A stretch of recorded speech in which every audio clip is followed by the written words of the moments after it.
illusion.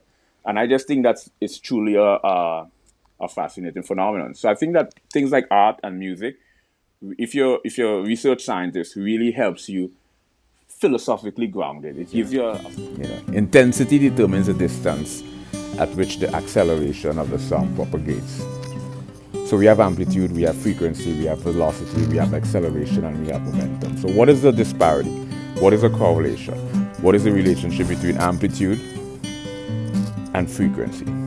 So like a major chord, and how the intervals are separated using the whole half from the diatonic scales.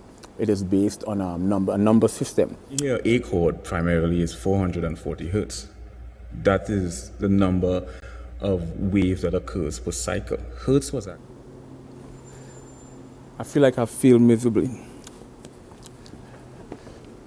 No, I won't continue.